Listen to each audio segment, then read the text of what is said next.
একজন গরিব চাকরকে কোটিপতি এক মেয়ে পায়ের তলার ধুলো মনে করত, কিন্তু একদিন যা ঘটল তা দেখে সবাই অবাক হয়ে গেল।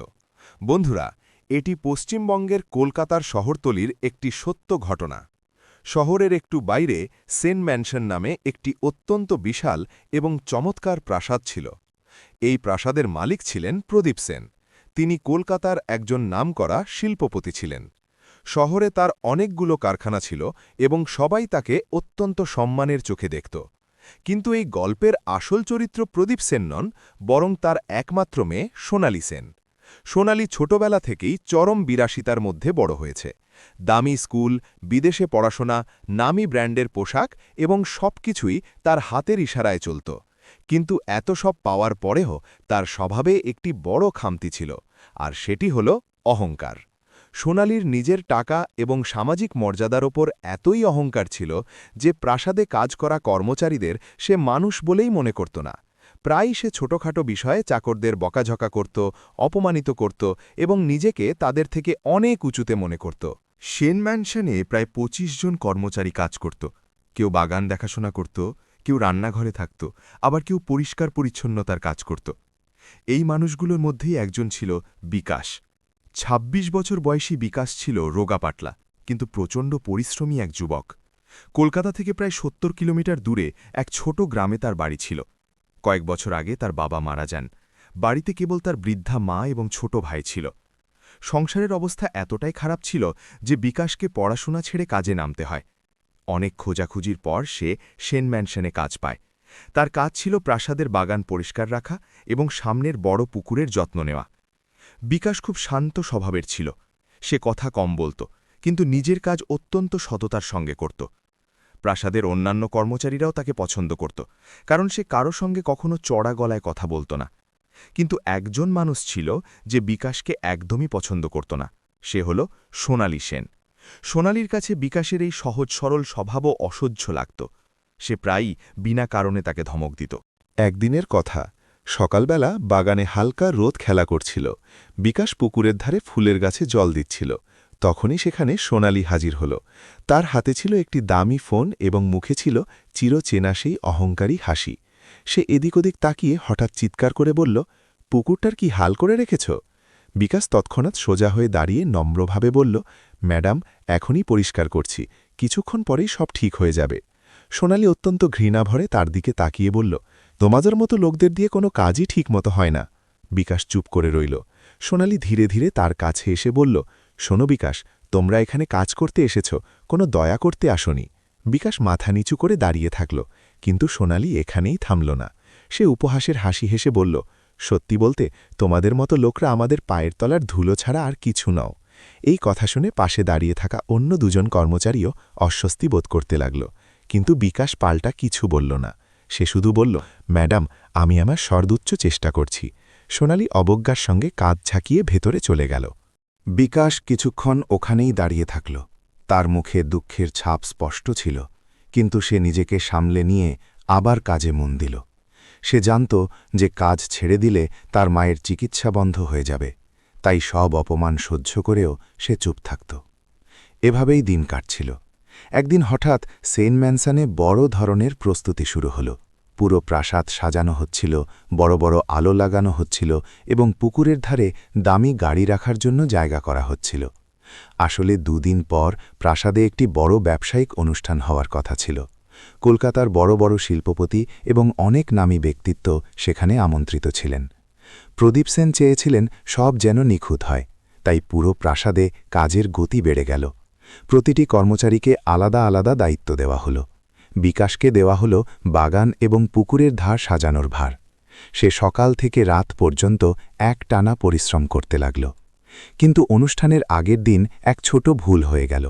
সন্ধেবেলায় বিকাশ যখন পুকুরের ধারে ফুলের সাজসজ্জা করছিল, তখন হঠাৎ একটি শৌখিন আলোর ফিক্সচার তার হাত থেকে ফসকে নিচে পড়ে ভেঙে গেল।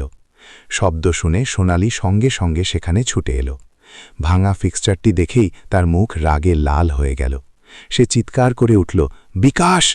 তার সেই তীক্ষ্ণ চিৎকার পুরো বাগানে প্রতিধ্বনিত হল। বিকাশ ঘাবড়ে গিয়ে বলল, ম্যাডাম, ভুল করে পড়ে গিয়েছে। কিন্তু সোনালীর রাগ ততক্ষণে সীমা ছাড়িয়ে গেছে। সে চিৎকার করে বলল, তুমি জানো এই জিনিসটার দাম কত ছিল? বিকাশ নিরুত্তর রইল। তখন সোনালি সবার সামনে উচ্চ স্বরে বলল, তোমাদের মতো গরিবরা আমাদের জিনিসের দাম কি বুঝবে? তোমরা তো কেবল পায়ের তলার ধুলো। তার গলার স্বর এত জোরে ছিল যে আশেপাশে থাকা সব কর্মচারী তা শুনতে পেল। বিকাশের মাথা লজ্জায় নুয়ে পড়ল।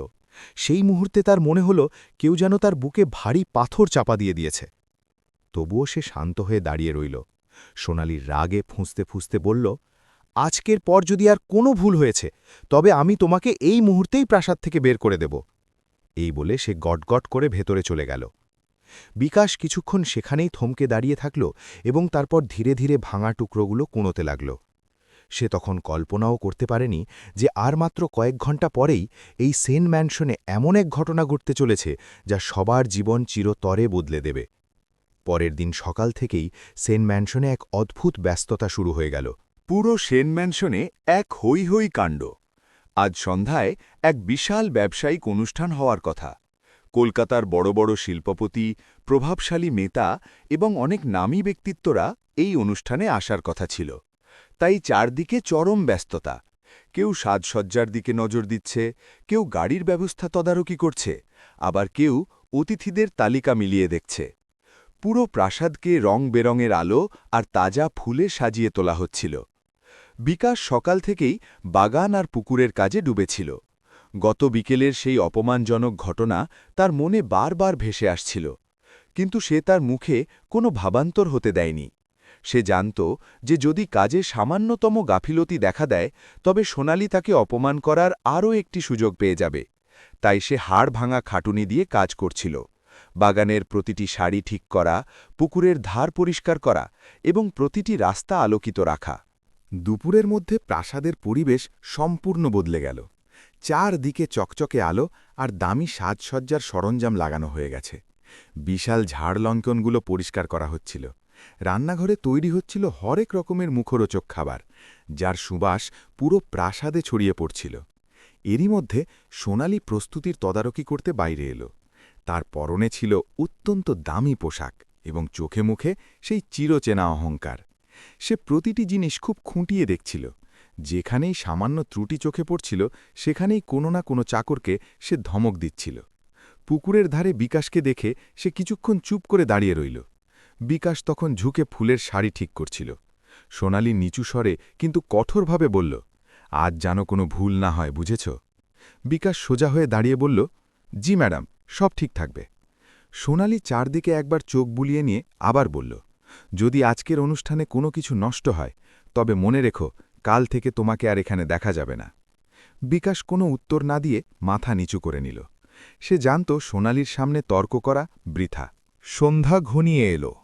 সূর্য ডুবে যাবার সাথে সাথেই প্রাসাদের আলোকসজ্জা জ্বলে উঠল। সারা সেন ম্যানসন আলোয় এমনভাবে ঝলমল করতে লাগল যেন কোনো উৎসব চলছে। কিছুক্ষণ পরেই দামি দামি গাড়ি প্রাসাদের প্রধান ফটকে আসতে শুরু করল। একে একে সম্মানিত অতিথিরা ভেতরে প্রবেশ করতে লাগলেন। ভেতরে তখন মনোরম সঙ্গীত বাজছে এবং আভিজাত্যের মেলা বসেছে। প্রদীপ সেন প্রতিটি অতিথিকে হাসি মুখে স্বাগত জানাচ্ছিলেন। সোনালিও অত্যন্ত মার্জিতভাবে অতিথিদের সাথে মিশছিল। যারা তাকে দেখছিল তারা তার প্রশংসায় পঞ্চমুখ হচ্ছিল। বাইরে বিকাশ আর বাকি কর্মচারীরা তখনও বিরামহীন কাজ করে যাচ্ছিল। কাউকে জল দেওয়া, কারোর গাড়ির খেয়াল রাখা বা অতিথিদের পথ দেখানো। রাত প্রায় ৯টা বাজে। অনুষ্ঠান তখন পুরো দমে চলছে। হঠাৎ এক কর্মচারী দৌড়ে এসে বিকাশকে বলল যে সোনালি ম্যাডাম তাকে এক্ষুনি পুকুরের ধারের হলের ভেতরে ডেকেছেন। বিকাশ কিছুটা ঘাবড়ে গেল এবং দ্রুত সেখানে পৌঁছাল। সেখানে গিয়ে সে দেখল অনেক অতিথির সামনে সোনালি দাঁড়িয়ে আছে এবং তার চোখে মুখে প্রবল ক্রোধ। সোনালি পুকুরের ধারের একটি সাজসজ্জার দিকে ইশারা করে চিৎকার করে উঠল, এটা কি করেছ তুমি? বিকাশ দেখল সাজসজ্জার কিছু ফুল পুকুরের জলে পড়ে আছে। সোনালি সবার সামনেই তাকে অপমান করতে শুরু করল। তোমাদের মতো লোকদের দায়িত্ব দেওয়াটাই ভুল, কাজ জানো না অথচ চাকরি চাই। বিকাশের মাথা লজ্জায় নুইয়ে পড়ল, কিন্তু সোনালি সেখানেই থামল না। সে তুচ্ছতাচ্ছিল্য করে সবার সামনে বলল, সত্যি বলতে তোমরা আমাদের পায়ের তরার ধুনোর যোগ্যও নও। সেই মুহূর্তে পুরো হলের ভেতরে এক নিস্তব্ধতা নেমে এলো। অনেক অতিথি অস্বস্তিতে একে অপরের দিকে তাকাতে লাগলেন। বিকাশ শুধু শান্তভাবে বলল, ক্ষমা করবেন ম্যাডাম, আমি এক্ষুনি সব ঠিক করে দিচ্ছি। সে নিচু হয়ে পুড়ে থাকা ফুলগুলো কুঁড়োতে লাগল। সোনালি গর্বের সাথে সেখান থেকে চলে গেল। বিকাশ সব পরিষ্কার করে আবার বাইরে ফিরে এলো। রাত তখন গভীর। অনুষ্ঠানের আমেজ ধীরে ধীরে কমতে শুরু করেছে এবং অতিথিরা একে একে বিদায় নিচ্ছেন। বিকাশ পুকুরের ধারে দাঁড়িয়ে আকাশের দিকে তাকিয়ে ভাবছিল, মানুষের অভাব কি তাকে সত্যি এতটাই ছোট করে দেয়? তখনই তার মায়ের মুখটা মনে পড়ল এবং সে নিজের মনকে শক্ত করল। এমন সময় হঠাৎ প্রাসাদের পেছনের দিক থেকে একটা অদ্ভুত শব্দ পাওয়া গেল। বিকাশ সেই দিকে তাকাতেই দেখল, পুকুরের ধারে হালকা ঝাপসা অন্ধকারে কেউ যেন পুড়ে যাওয়ার আওয়াজ হলো। কয়েক সেকেন্ডের মধ্যেই সেই দিক থেকে ক্ষীণ আর্তনাদ ভেসে এলো। বিকাশের বুকটা ধক করে উঠল। সে জানত এখনও অনেকে রয়েছে। কোনো কিছু না ভেবেই সে পুকুরের দিকে দৌড়ে গেল। বিকাশ বুঝতে পারল এটা কোনো ছোটখাটো ঘটনা নয়। পুকুরের ধারটা সন্ধ্যার পর থেকে ভিজে ছিল, আর সেখান থেকেই কেউ পিছলে গভীর জলে পড়ে গেছে। অন্ধকারে পানির ওপর ঢেউ খেলছে, আর কালো জলের গভীরতা দেখে ভয় লাগছিল। বিকাশের বুক ধকধক করতে লাগল। সে চিৎকার করে বলল, কে পড়ল? কে আছে? তার চিৎকার শুনে কাছেই কাজ করা ২-৩ জন কর্মচারীও সেখানে দৌড়ে এলো। পানিতে কাউকে দেখা মাত্রই তাদের চোখে মুখে প্রবল আতঙ্ক ছড়িয়ে পড়ল।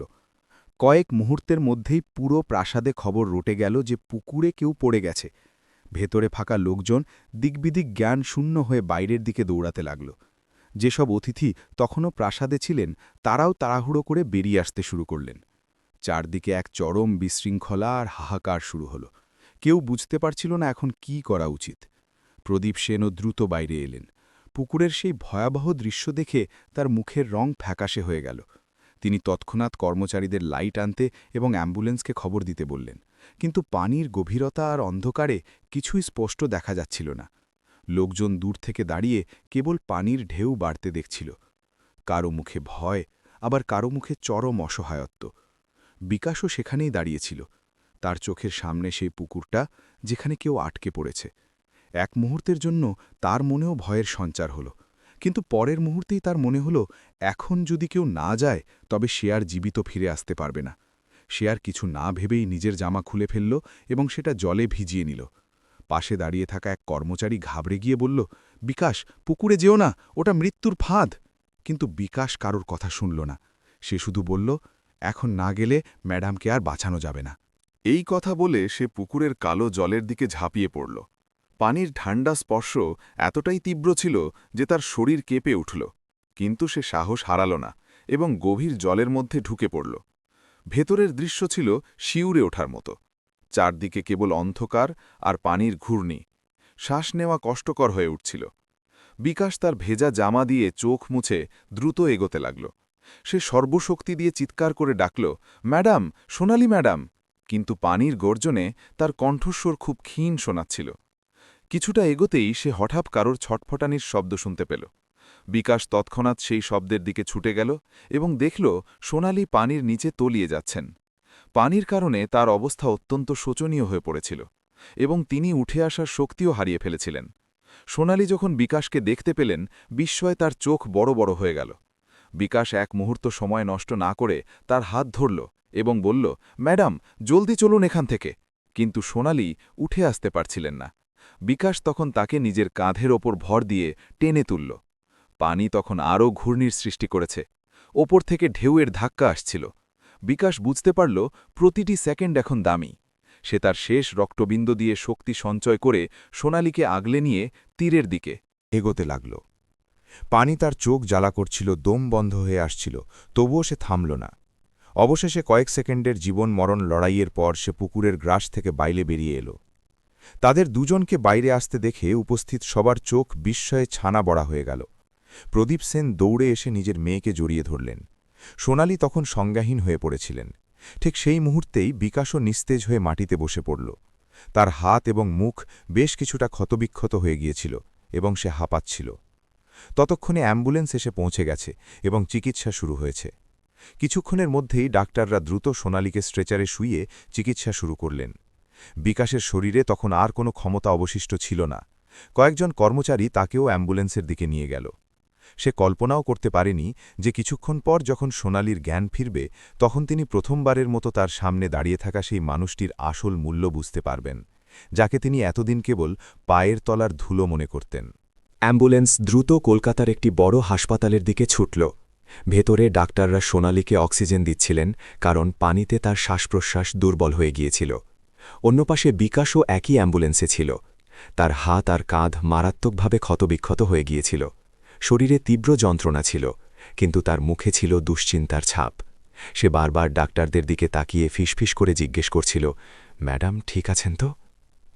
হাসপাতালে পৌঁছানোর পর তাদের দুজনকে আলাদা আলাদা ঘরে নেওয়া হলো এবং জরুরি চিকিৎসা শুরু হলো। কিছুক্ষণ পর প্রদীপ সেনও হাসপাতালে পৌঁছে গেলেন। একজন পিতার দুশ্চিন্তা আর ভয় তার চোখে মুখে স্পষ্ট ছিল। তিনি বারবার ডাক্তারদের কাছে মেয়ের খবরাখবর নিচ্ছিলেন। এভাবেই শুরু হলো এক দীর্ঘ প্রতীক্ষা। প্রদীপ সেন অধীর আগ্রহে তার মেয়ের খবরাখবর নিচ্ছিলেন। প্রায় 1 ঘণ্টা পর ডাক্তার বাইরে এসে জানালেন যে সোনালী এখন বিপদমুক্ত।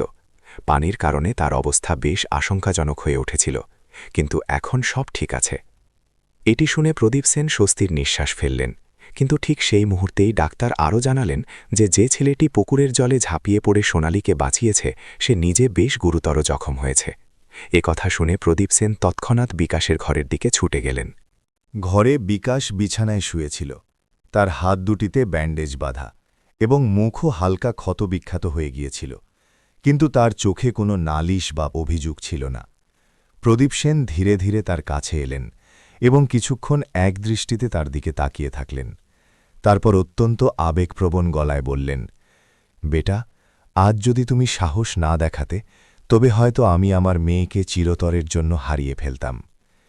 বিকাশ মৃদুস্বরে উত্তর দিল, স্যার, আমি শুধু সেটাই করেছি যা সেই মুহূর্তে করা প্রয়োজন ছিল। প্রদীপ সেনের চোখে জল চলে এলো। তিনি বিকাশের হাত ধরে বললেন, তুমি আজ শুধু আমার মেয়ের প্রাণ বাঁচাওনি, তুমি একজন বাবার বুক খালি হওয়া থেকে বাঁচিয়ে দিয়েছ। এদিকে কিছুক্ষণ পর সোনালীর জ্ঞান ফিরল। সে ধীরে ধীরে চোখ মেলল। পুকুরের সেই ভয়াবহতা আর পানির কথা তার ঝাপসা মনে পড়ছিল। সে মনে করতে পারছিল কেউ একজন তাকে সেই নরক থেকে বের করে আনছিল। সে খুব দুর্বল গলায় জিজ্ঞেস করল, বাবা, আমাকে বাইরে কে বের করে আনল? প্রদীপ সেন সোনালীর চোখের দিকে তাকিয়ে শান্ত অথচ দৃঢ় স্বরে বললেন, যাকে তুমি সবসময় অতি তুচ্ছ আর ছোট মনে করতে, সেই বিকাশ তোমাকে বাঁচিয়েছে। বাবার মুখে কথা শুনে সোনালী একদম নিস্তব্ধ হয়ে গেল। তার হৃদয়ের গভীরে যেন কিছু একটা ভেঙে চুরমার হয়ে গেল। তার হঠাৎ মনে পড়তে লাগল সে কতবার বিকাশকে সবার সামনে অপমান করেছে, তাকে পায়ের তলার ধুলো বলে সম্বোধন করেছে। অনুশোচনায় তার চোখ জলে ভরে এলো। কিছুক্ষণ পর সে জানালো যে সে বিকাশের সাথে দেখা করতে চায়। ডাক্তারের অনুমতি নিয়ে সোনালী হুইল চেয়ারে করে বিকাশের ঘরের সামনে পৌঁছাল। ঘরে এক পিনপতন নীরবতা ছিল। বিকাশ বিছানায় শুয়েছিল। সোনালীকে দেখতে পেয়ে সে ওঠার চেষ্টা করতেই যন্ত্রণায় কুঁকড়ে গেল। সোনালী ধীরে ধীরে তার কাছে এলো। তার মুখে এখন আর অহংকারের ছিটে ফোঁটাও ছিল না, ছিল শুধু চরম অনুশোচনা। কিছুক্ষণ সে কথা বলতে পারল না, শুধু চোখের জল গড়িয়ে পড়তে লাগল। তারপর খুব নিচু স্বরে সে বলল, বিকাশ, আমাকে ক্ষমা করে দাও। বিকাশ কিছুটা অবাক হল। সোনালী কাঁদতে কাঁদতে বলতে লাগল, আমি তোমাকে অনেক অপমান করেছি, তোমাকে নীচ ভেবেছি, কিন্তু আজ তুমিই আমার জীবন বাঁচালে। আজ আমি বুঝতে পারলাম মানুষের আসল মূল্য তার সম্পদে নয়, তার হৃদয়ে থাকে। বিকাশ শান্তভাবে বলল, ম্যাডাম, আপনি ওসব বলবেন না। মানুষের বিপদে পাশে দাঁড়ানোই তো আসল মনুষ্যত্ব। সেই দিনের পর সোনালীর চরিত্রে এমন এক পরিবর্তন এলো যে পুরো সেন ম্যানশনের সবাই অবাক হয়ে গেল। সে এখন প্রতিটি কর্মচারীর সাথে অত্যন্ত সম্মানের সাথে কথা বলত। সে মনে প্রাণে বুঝে গিয়েছিল যে প্রতিটি মানুষের নিজস্ব মর্যাদা আছে। কয়েকদিন পর বিকাশ যখন পুরোপুরি সুস্থ হয়ে উঠল, প্রদীপ সেন তাকে তার অফিসে ডাকলেন। তিনি হেসে বললেন, বিকাশ, আজ থেকে তুমি এই প্রাসাদের সাধারণ চাকর নও, তুমি আমার কোম্পানিতে কাজ করবে। আমার তোমার মতোই সৎ আর সাহসী মানুষের প্রয়োজন। বিকাশের চোখে তখন আনন্দ আর বিস্ময় উপচে পড়ছিল। তখনই সোনালী হাসি মুখে যোগ করল, আরেকটি কথা, এখন থেকে তুমি আমাদের কাছে শুধু একজন কর্মচারী নও, তুমি আমাদের পরিবারের সদস্য। সময় বয়ে চলল। বিকাশ তার কঠোর পরিশ্রম আর সততা দিয়ে কোম্পানিতেও সবার মন জয় করে নিল। সোনালি এখন তার সাথে পরম শ্রদ্ধার সাথে কথা বলত। দুজনের মধ্যে ধীরে ধীরে এক গভীর বোঝাপড়া আর বিশ্বাসের সম্পর্ক গড়ে উঠল। কয়েক মাস পর সেন্ট ম্যানসনের সেই পুকুরের ধারেই, যেখানে একদিন সোনালি বিকাশকে অপমান করেছিল, আজ এক সম্পূর্ণ ভিন্ন দৃশ্য দেখা গেল। সেখানে দাঁড়িয়ে প্রদীপ সেন হাসি মুখে দুজনের হাত একে অপরের হাতে সঁপে দিলেন। আজ সেই পুকুর সাক্ষী থাকল যে মনুষ্যত্ব সবসময়ই অহংকারের চেয়ে অনেক বড় হয়। বন্ধুরা, এই গল্প থেকে আমরা এটাই শিখতে পারি যে কোনো মানুষের মূল্য তার টাকা বা সামাজিক মর্যাদা দিয়ে বিচার করা যায় না। মানুষের আসল পরিচয় তার হৃদয় আর তার কর্মে। যারা অন্যকে ছোট মনে করে, জীবন তাদের কখনো কখনো এমন কঠিন পাঠ শেখায় যা চিরতরে তাদের চিন্তাধারা বদলে দেয়। মনুষ্যত্ব আর সম্মানই একজন মানুষকে প্রকৃত অর্থে বড় করে তোলে। কিন্তু এবার আপনারাই বলুন, আপনারা যদি বিকাশের জায়গায় হতেন এবং কেউ আপনাদের ওভাবে অপমান করত, তবে কি আপনারাও নিজের প্রাণবাজি রেখে তাকে সাহায্য করতেন? কমেন্টে অবশ্যই আপনাদের মতামত জানাবেন। আর এই গল্পটি যদি আপনাদের হৃদয় ছুঁয়ে যায়, তবে ভিডিওটি লাইক করুন এবং আমাদের চ্যানেলটিকে সাবস্ক্রাইব করে এই রকম আরও অনেক সত্য ও আবেগপূর্ণ গল্পের সাথে যুক্ত থাকুন। দেখা হবে পরের গল্পে, ততক্ষণ ভালো থাকবেন।